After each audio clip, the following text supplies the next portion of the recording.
গল্পর সাথে অস্মিতা চ্যানেলে আপনাদের সবাইকে স্বাগত। আজকে শোনাতে চলেছি একদম ভিন্ন স্বাদের একটি গল্প, একদম সত্যি ঘটনা। আমি নাম বলতে পারছি না, কিন্তু বিষয়বস্তুটি একেবারে সত্যি। এক যৌন কর্মীর আত্মজীবনী। শুরু করছি। ধরুন, সেই যৌনকর্মীর নাম মল্লিকা। ছোটবেলায় মল্লিকা খুব গরিব ঘরেই জন্মগ্রহণ করেছে। সেই বাড়িতে মল্লিকার 3 দাদা ও 3 বোন, বাবা মা।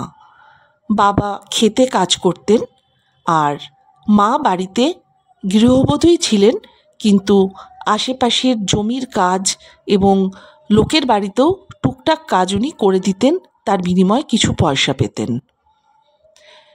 মল্লিকা ছোটবেলা থেকে একটা জিনিস লক্ষ্য করে এসেছে যে বাড়িতে যেটুকু রান্না হতো সেই রান্নার ভালো মন্দ খাবারটা সবসময় মা দাদাদের হাতে তুলে দিত, কারণ দাদারা কিছু না কিছু রোজগার করত। ছোটবেলা থেকেই মল্লিকা এই জিনিসটা হিসেবটা কিছুতে বুঝতো না যে দাদারা কেন খাবে ভালোটা, আমারও তো ইচ্ছে করে। মাকে গিয়ে যখন বলতো, মা তখন একটা কথাই বলতেন যে দাদারা তো আমার হাতে টাকা দিচ্ছে, সুতরাং ভালো খাবারের অধিকারটা দাদাদেরই, তোমার নয়। তুমিও আমার হাতে টাকা দাও, তোমাকেও আমি ভালো খাবার দেব। এই অঙ্কটা মেলাবার জন্য মল্লিকার তখন কত বয়স, ধরুন 12 কি 13। ও ওর বন্ধুদের সঙ্গে একদিন এই দুঃখের কথাটা আলোচনা করলো। পাশের বাড়িতেই থাকে। সে তখন বলল যে আমার এক জামাইবাবু আছে, সে শহরে কাজ করে, অনেককে সে ভালো ভালো কাজের সন্ধান দিয়েছে, আমি জানি।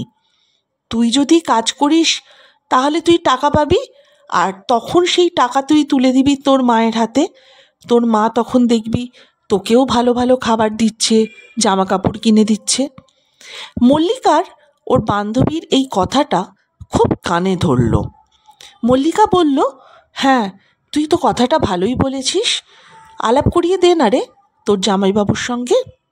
মল্লিকার বয়স আমি আগেও বলেছি ওই 12 কি 13 হবে। হ্যাঁ, 12-13 হলেও মল্লিকা কিন্তু যথেষ্ট সুশ্রী দেখতে। একদিন ওই জামাইবাবুর সঙ্গে মল্লিকাকে আলাপ করিয়ে দিল সেই বান্ধবী। জামাইবাবু বলল, তুমি শহরে যাবে, কাজ করবে, আমি তোমাকে শহরে কাজের ব্যবস্থা করে দিতে পারি। মল্লিকা তো এক পায়ে খাড়া, যে জামাইবাবু যদি কাজ করে দিতে পারে তাহলে আমি সেই টাকা এনে মায়ের হাতে দেব, মা আমাকে ভালো ভালো খাবার কিনে দেবে, আমাকে জামা কাপড় দেবে, যেরকম দাদাদের দেয়। মল্লিকা এক পায়ে রাজি। জামাইবাবু তখন মল্লিকাকে বলল, শহরে তো আমি তোমাকে নিয়ে যাব, কিন্তু শহরে যাবার জন্য তো কিছু খরচ আছে, ট্রেনের ভাড়া, বাসের ভাড়া, সে টাকা কোথায়?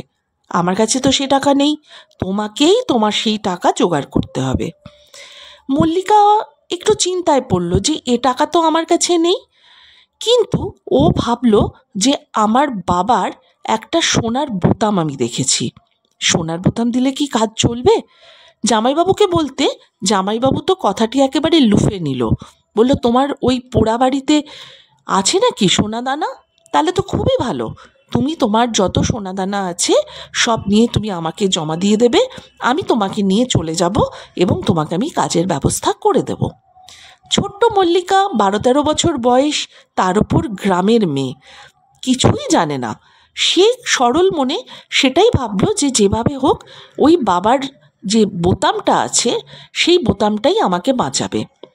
রাত্রির বেলা যখন সবাই ঘুমিয়ে পড়েছে, আস্তে আস্তে বাক্স খুলে সেই বোতামটা বার করেও নিজের কাছে রাখলো, এবং ভোরবেলা সূর্য ওঠার সঙ্গে সঙ্গে সে ঘর ছেড়ে বেরিয়ে গেল ওই জামাইবাবুর কাছে।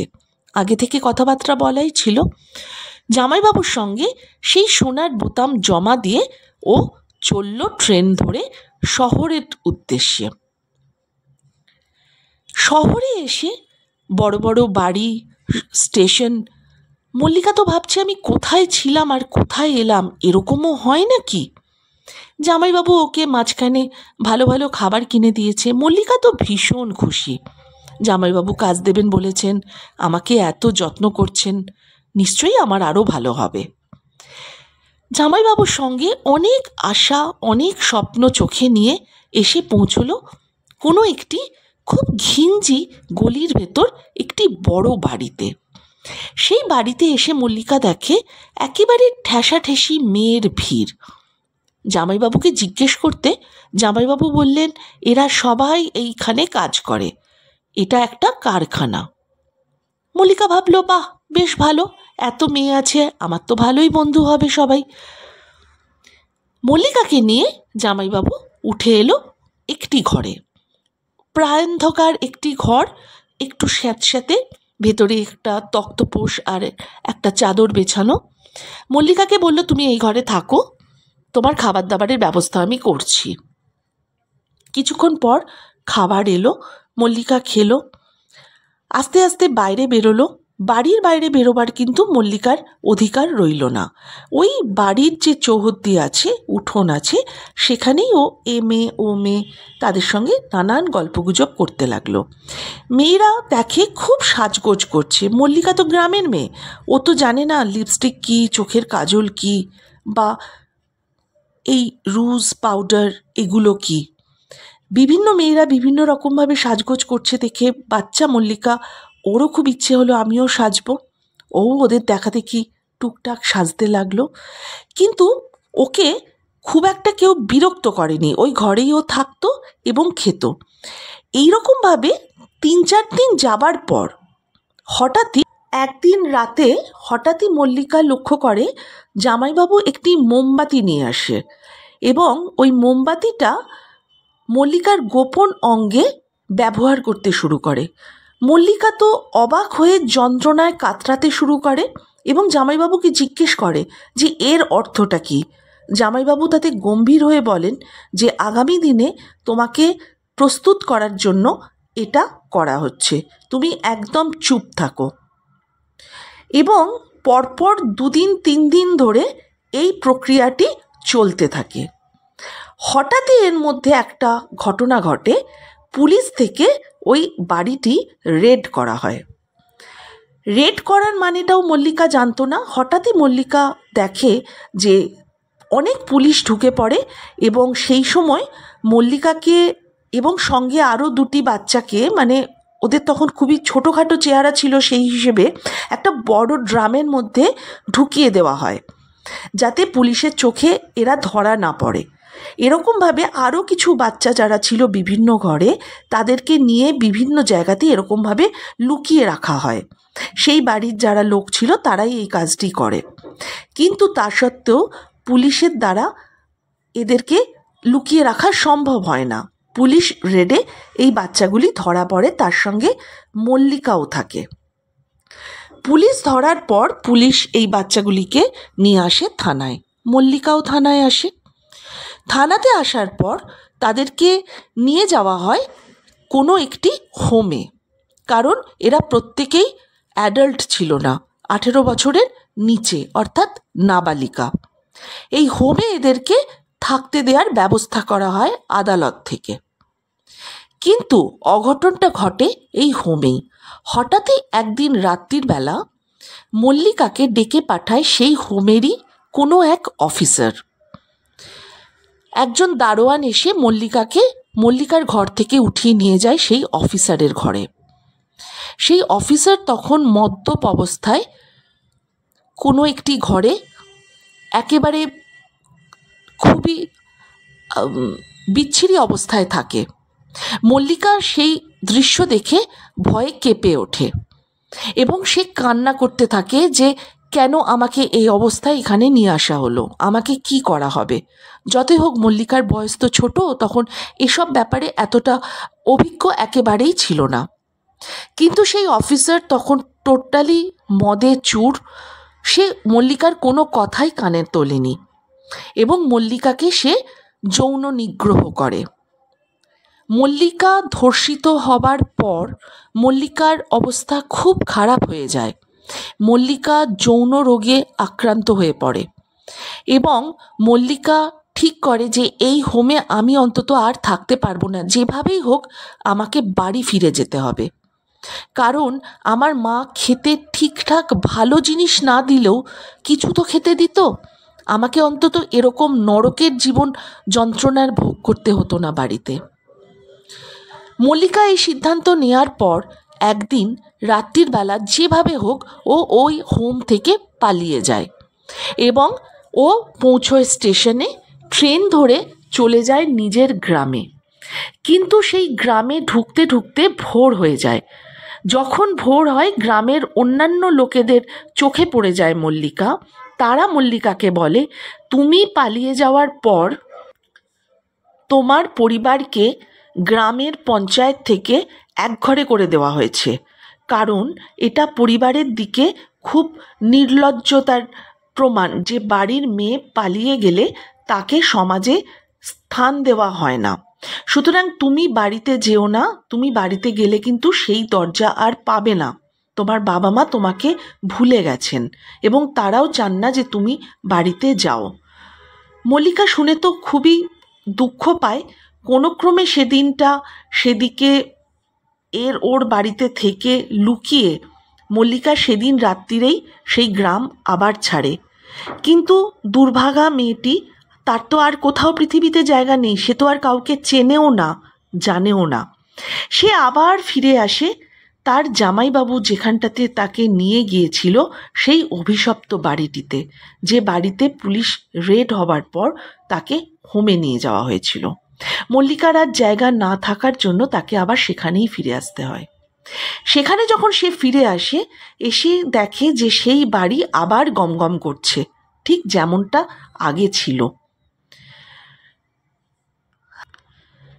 ঘা খেয়ে ওখানে ফিরে আসার পর মল্লিকা এটুকু অন্তত বুঝে যায় যে জীবন পথে চলার জন্য এই বাড়িটিই আমার পাথেয় হবে। এরা যেমন বলবে সেরকমই আমাকে চলতে হবে, এছাড়া কিন্তু আমার আর কোনো পথ নেই।